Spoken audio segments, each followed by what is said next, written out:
people got punished for things that feel normal today. Today, we're counting 33 weird things that used to be illegal. From pinball raids in New York to Murad's coffee crackdown. Stay for number 39, because the last one is insane. Let's start with prohibition, when a beer could ruin you. Alcohol was banned nationwide during U.S. Prohibition. A federal agent could arrest you for selling a beer. In 1920, the 18th Amendment launched America's prohibition experiment nationwide.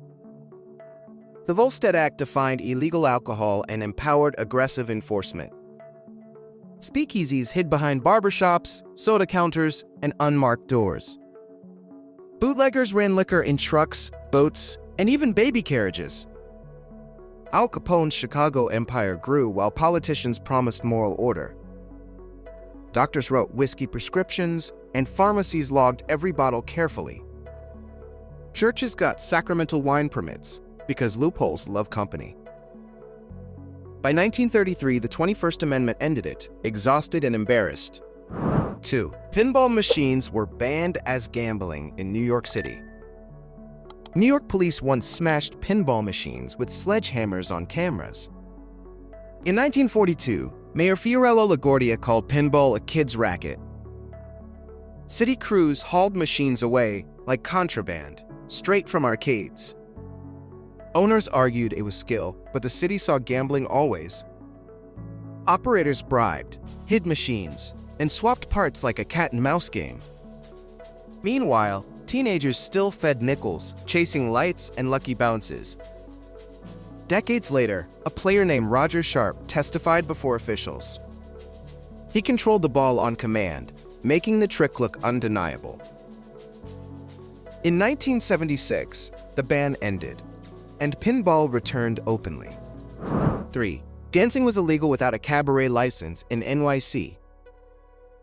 In New York, a dance step could trigger a police citation. Starting in 1926, the cabaret law regulated where people danced. Clubs needed a license if patrons moved beyond seated entertainment. That meant jazz rooms in Harlem watched feet like evidence. Owners sometimes removed chairs because standing reduced the dancing charge.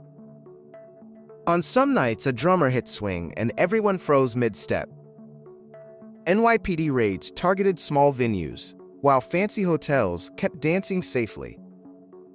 After years of protests, the city finally voted to repeal. In 2017, New York buried the rule that hated rhythm. 4. Owning gold was illegal for Americans during the 1930s. A knock on your door can mean you hid gold coins. In 1933, President Franklin D. Roosevelt issued Executive Order 6102. Americans were told to turn in most gold to banks. The government wanted to stabilize money during the Great Depression storm. Collectors worried about heirlooms, while dentists kept gold for work. Some people buried coins, others mailed them abroad, hoping unnoticed. Federal agents investigated hoarders, and fines could be brutally large. Meanwhile, Fort Knox became a symbol of locked-up wealth. Only decades later did Americans regain broad rights to own gold. 5. Yellow margarine was banned, or forced to be dyed. Imagine buying margarine, then being forbidden to color it yellow. Butter lobbyists fought hard, and lawmakers backed dairy farmers loudly.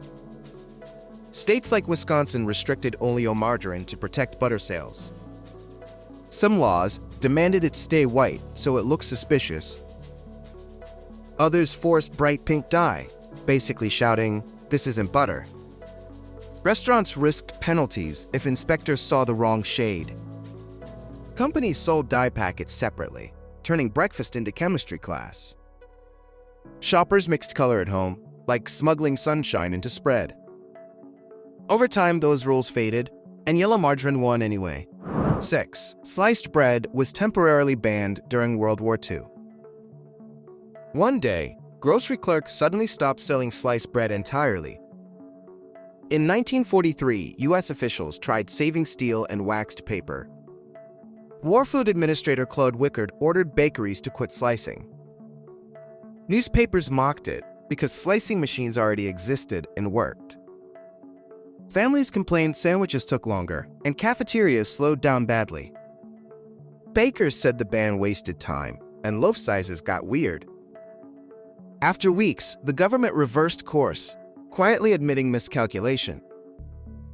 Americans celebrated like it was victory, just with easier lunches. It proved even war planners can underestimate simple daily habits. 7. Coffee drinking was banned and punished in the Ottoman Empire. A cup of coffee could mark you as a political threat. In 17th century Istanbul, coffee houses became loud hubs of gossip. Sultan Murad IV feared plots, so he banned coffee repeatedly. Enforcers raided shops, smashing cups and dragging patrons into streets. Murad reportedly wandered in disguise, catching drinkers during nightly patrols. Punishments could be harsh, because rulers treated talk like treason. Still, people brewed in back rooms, sneaking beans like contraband.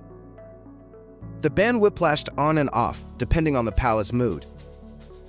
Eventually coffee won, because waking up is harder to outlaw.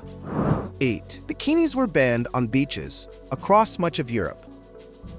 A tiny swimsuit could get you kicked off the beach.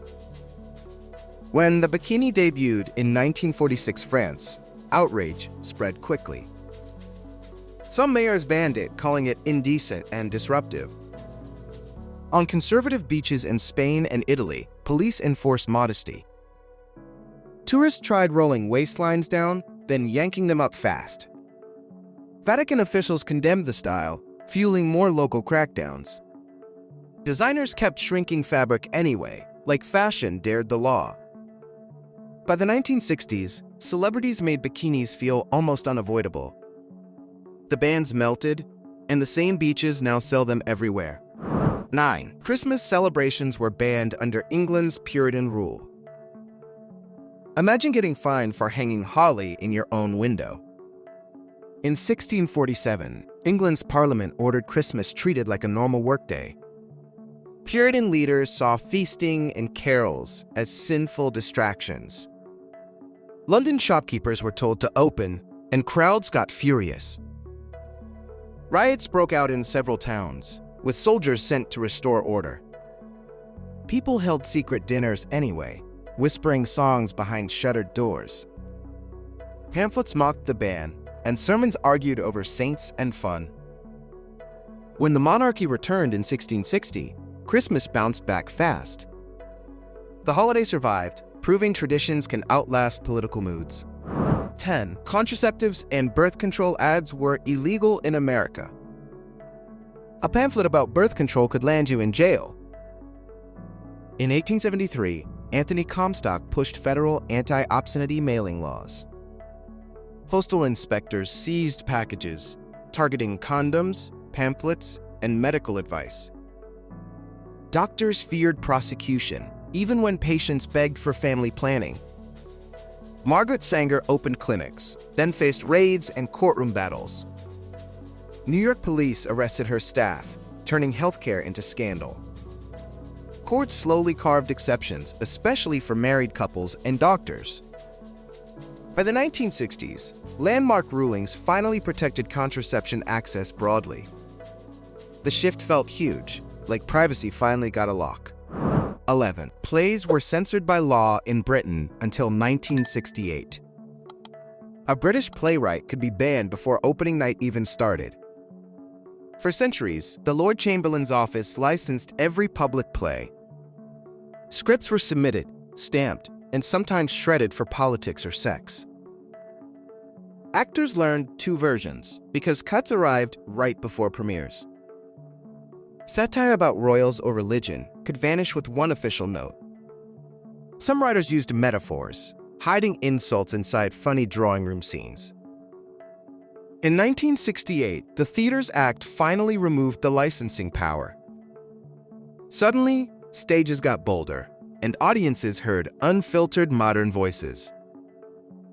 It's wild how long a government clerk controlled comedy and drama. 12. Fortune-telling was illegal under old anti-psychic ordinances.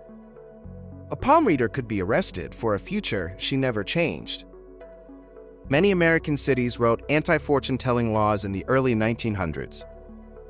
Police called it fraud, even when customers begged for readings. In New York City, storefront psychics used neon signs and velvet curtains.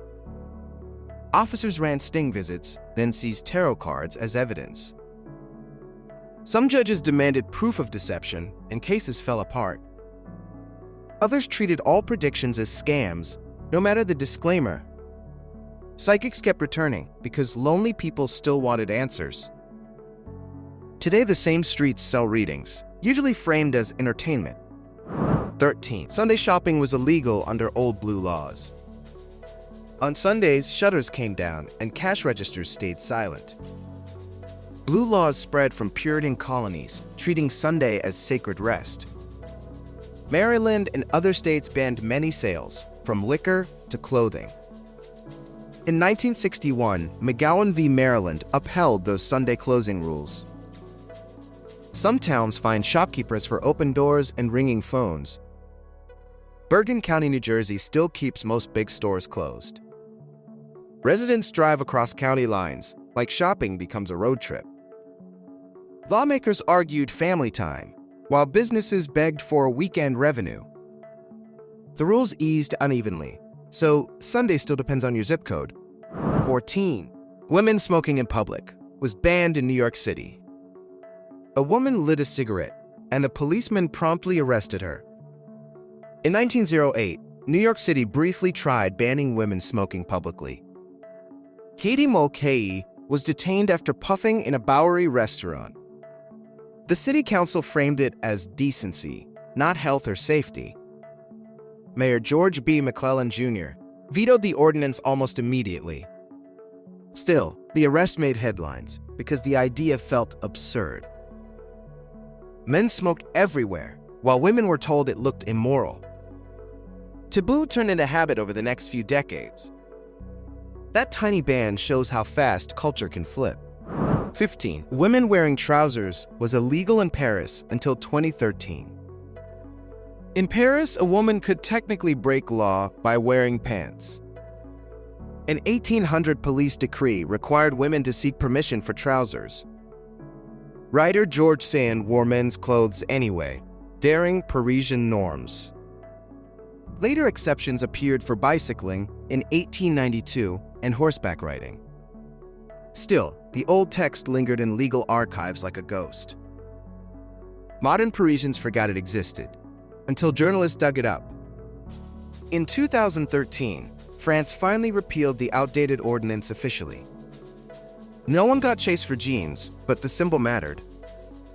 It's a reminder that laws can sleep long after society wakes. 16. Medieval England repeatedly banned football for being too rowdy. A street football match could earn fines, arrests, or worse injuries. In 1314, King Edward II ordered London to stop football games. Officials complained the crowd sparked fights and smashed nearby shop stalls. Later kings like Edward III wanted men practicing archery instead. Players met anyway, kicking inflated bladders through muddy alleyways. Neighborhoods formed sides, and the ball sometimes vanished into rivers. Constables chased players, but everyone scattered like birds at noon. Football survived the bans, slowly moving from streets to fields. Today's stadium chants trace back to those unruly medieval mobs. 17. Wearing masks was illegal outside Carnival in Venice. A Venetian mask could turn you from tourist into suspect instantly. For centuries, Venice loved masks, but authorities also feared hidden crimes. The Council of Ten set rules limiting masks to carnival seasons. Outside allowed dates, guards could stop you on bridges and canals. Masks were banned in churches and at night, especially with weapons. Some gamblers used masks to cheat, then vanished into foggy alleys. After Napoleon captured Venice in 1797, many mask traditions were restricted.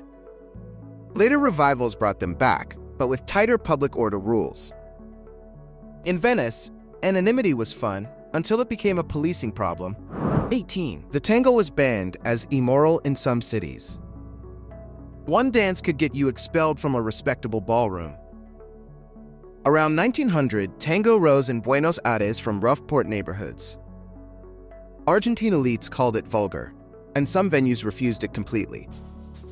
Then Paris embraced it, and Europe panicked about close holds. Teachers rewrote steps to look cleaner, like laundering choreography. Some cities and schools prohibited tango nights, citing public morality. Clergy complained loudly, and Pope Pius X was asked to condemn. He watched a demonstration and reportedly declined to ban it. Once movie stars danced tango, the bands looked hopelessly outmatched. 19. Commoners were forbidden from wearing purple in ancient Rome. Wear the wrong purple in Rome, and you could be punished. Tyrian purple came from murex snails near Venetian Tyre. It was so costly that emperors treated it like a state symbol. Roman sumptuary laws restricted purple stripes and robes to elites. Senators wore narrow purple bands, while emperors claimed fuller purple. Some rulers punished imitators because fashion looked like rebellion. Merchants sold cheaper dyes, but true purple still stood out. Imagine spotting a crowd, and one robe screams imperial authority. In Rome, color wasn't style, it was political territory. 20. Only the wealthy could wear silk under sumptuary laws. A silk sleeve could label you a lawbreaker, not fashionable. Across medieval Europe, sumptuary laws tried freezing class lines in fabric. In Tudor England, Queen Elizabeth I restricted silk to higher ranks. Officials feared commoners dressing rich would blur social order quickly. People cheated with hidden linings, letting silk peek out discreetly. It was like wearing a fake badge of nobility on purpose. The obsession shows how clothing once worked like visible paperwork. 21. Homebrewing beer was illegal in much of America until 1978. Making beer at home could be treated like a criminal operation. After Prohibition ended, federal rules still banned most home brewing. People brewed quietly anyway, using bathtubs, basements, and borrowed bottles. Enforcement was spotty, but the law made hobbyists feel shady. In 1978, President Jimmy Carter signed a bill legalizing homebrewing. Suddenly, clubs formed, swapping recipes instead of hiding equipment. That change helped launch America's craft beer boom in later decades. Homebrewers like Charlie Papazian turned kitchens into training grounds. One signature turned secret beer into a proud weekend science project. 22. Women couldn't be bartenders in many U.S. states. A woman could pour drinks, yet still be banned from bartending. In Michigan, a 1945 law limited bar work for most women. Only wives or daughters of male owners could tend the bar. Sisters Valentine and Anna Goisart challenged it, aiming to work. In 1948, the Supreme Court upheld the restriction in Goisart versus Cleary. Lawmakers claimed protection, but it smelled like old-fashioned control. Bars hired men, while women served cocktails at tables instead. Over time, equal rights pressures chipped away at these liquor rules. Today that ban feels bizarre, like outlawing half the workforce. 23. Mailing obscene books was illegal under U.S. postal laws. A book could be stopped mid-journey by a postal inspector. After 1873, the Comstock laws policed what Americans could mail. Anthony Comstock worked with the post office, hunting banned materials. Packages were opened, pamphlets seized, and publishers dragged into court. Even medical texts about reproduction could be labeled obscene quickly. Some writers used coded language, sneaking information past censors. Collectors hid dirty novels behind plain covers and fake titles. The mail became a battleground, with morality traveling stamp by stamp. Those rules shaped culture long before the internet made policing harder. 24. Crossdressing was illegal under old masquerade ordinances. Wearing the wrong outfit could get you arrested on the sidewalk. Cities like San Francisco passed anti-cross-dressing rules as early as 1863. Police enforced gendered clothing laws to control nightlife and outsiders. Some places used the three-article rule, counting clothes like evidence. People at bars carried spare jackets, swapping fast during raids. These laws targeted drag performers and transgender people especially hard. In 1969, Stonewall Inn raids highlighted how common such policing was. Courts later struck many ordinances, calling them vague and discriminatory. It's chilling that a costume change once counted as a crime. 25. Loitering without purpose was illegal under old vagrancy laws. Standing around too long could be treated like suspicious behavior. Vagrancy laws punished idleness, giving police enormous discretion on streets. Jacksonville, Florida used them to arrest people for vague reasons. In 1972, Papa Christou versus Jacksonville struck one ordinance as unconstitutional. Officers called people vagrants for wandering, chatting, or existing. Musicians, workers, and teenagers got swept up during routine patrols. The threat wasn't jail time alone, it was constant harassment. After court losses, cities rewrote laws into curfews and loitering zones. It shows how a simple word can become a legal net. 26. Collecting rainwater was illegal in some western U.S. states. Saving rain in a barrel could make you a water law violator. In states like Colorado, water rights followed strict prior appropriation rules. Rain that hit your roof was considered part of downstream supplies.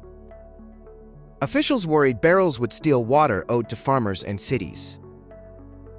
Homeowners felt confused because the sky seemed like public property. Debates flared in Denver suburbs, especially during drought summers. Over time, laws changed, allowing limited rain barrels with conditions. Suddenly, the same practice became conservation instead of theft. It's a classic Western twist. Water is politics, even before it flows. 27. Keeping your lights on was illegal during wartime blackouts. A glowing window could invite bombs, so lights became illegal targets. During the London Blitz, blackout rules forced homes to cover every lamp. Air raid precautions wardens patrolled, knocking when curtains leaked light. Drivers used hooded headlights, calling through foggy streets like ghosts. Across the Atlantic in 1942, U.S. coastal towns dimmed for U-boats. Restaurants taped shades, and movie theaters guarded exits for stray beams. People stumbled, crashed bikes, and learned darkness had real consequences. Fines punished repeat offenders because one careless bulb risked neighbors. In war, even light became information the enemy could use. 28. Fireworks were illegal in many cities for decades. A single firecracker could earn you a ticket on July 4th. Big cities banned fireworks after deadly fires and crowded street injuries. New York City outlawed most fireworks, pushing celebrations into illegal sales. Kids still bought them from trunks, like candy with a fuse. Police staged sting operations, seizing boxes labeled as harmless toys.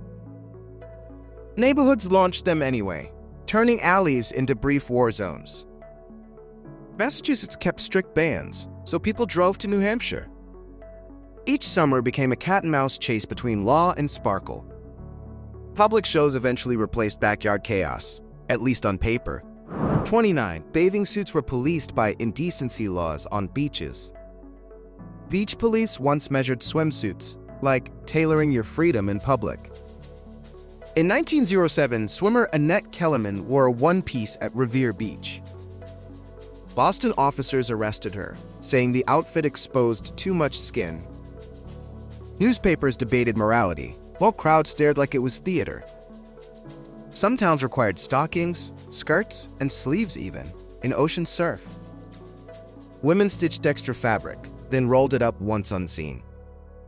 Men faced rules too, with bare chests banned in some places. Over decades, hemlines rose, and enforcement quietly retreated away. It's funny now, but back then, a swimsuit was a courtroom issue. 30. Mini skirts were banned in some schools and cities. A few inches of fabric could get you suspended from school. In the 1960s, designer Mary Quant popularized miniskirts in London. Adults panicked, and dress codes tightened across American high schools. Principals measured hemlines, turning hallways into awkward inspection lines. Some towns threatened citations for indecent clothing in public spaces. Teenagers brought backup skirts, swapping lengths in bathroom stalls. Parents argued freedom, while boards insisted discipline would collapse. Fashion kept moving anyway, and the bans became impossible to enforce. Nothing ages faster than a rule written to stop youth culture. 31. Private poker games were illegal under anti-gambling laws. A friendly poker night could end with handcuffs, not bragging rights. Many states treated any unlicensed gambling as a crime, even at home. In New York, police raided apartment games after neighbors complained about noise. Chips and cash became evidence, piled on tables like trophies. Hosts claimed it was social, but laws focused on money changing hands. Some groups used donation jars, trying to dodge gambling definitions. Others moved games constantly, like a traveling circus of cards. Prosecutors sometimes dropped cases because juries hated the idea. Still, the risk made a simple shuffle feel like a heist. 32. Selling alcohol on Sundays was illegal in many states. On Sunday mornings, shelves could be full, but sales were forbidden. Blue laws in the Bible Belt restricted when alcohol could be sold. In Texas, liquor stores still close Sundays, no matter the demand. Some states banned sales before noon, making brunch feel strangely rebellious. Cashiers scanned beer, then stopped, because the register blocked it. Shoppers tried again after the clock changed, like a countdown party.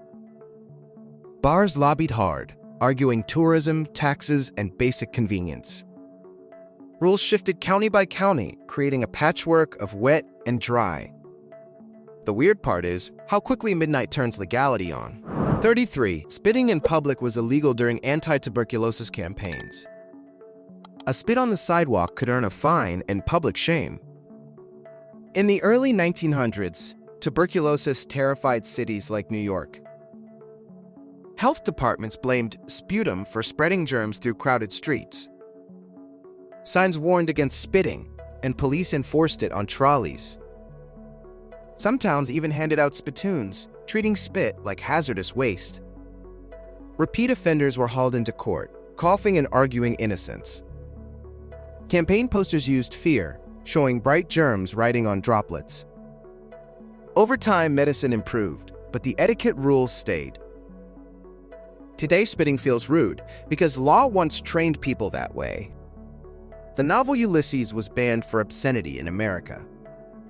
A modern classic was treated like contraband at American docks. James Joyce finished Ulysses, and U.S. Customs officers seized copies. Readers smuggled it from Paris, hiding it in luggage and coats. In 1933, Judge John Meters, Wolsey ruled it was not obscene. His decision opened the door for legal publication by Random House. Suddenly, bookstores could sell it openly, and critics argued about meaning. The case became a landmark for artistic freedom in the United States. It's wild that one judge's desk changed what Americans could read. Rock and roll dancing was banned as too suggestive. In one Oklahoma town, dancing itself was treated like a vice. Elmore City banned public dances for decades, tied to church pressure. Teenagers heard rock and roll, then had nowhere legal to move. School events skipped dancing, turning proms into stiff, awkward gatherings. By the late 1970s, students pushed back, asking for simple fun. Adults feared trouble, but kids just wanted music and dates. The fight inspired the Footloose story, making the town famous afterward. Eventually, the rules loosened, and dances returned to community halls. It's proof that rhythms don't die, they just wait outside. keeping pet pigeons was illegal in some cities. A rooftop pigeon coop could bring inspectors, fines, and eviction threats. Cities worried pigeons spread disease and damaged buildings with droppings. In New York, some landlords and housing rules banned keeping pigeons. Kids still raised racing pigeons, training them above brick tenements. Neighbors complained about noise, feathers, and birds swarming courtyards. Officials sometimes confiscated birds, turning a hobby into heartbreak. Pigeon fanciers formed clubs, arguing these birds were athletes, not pests.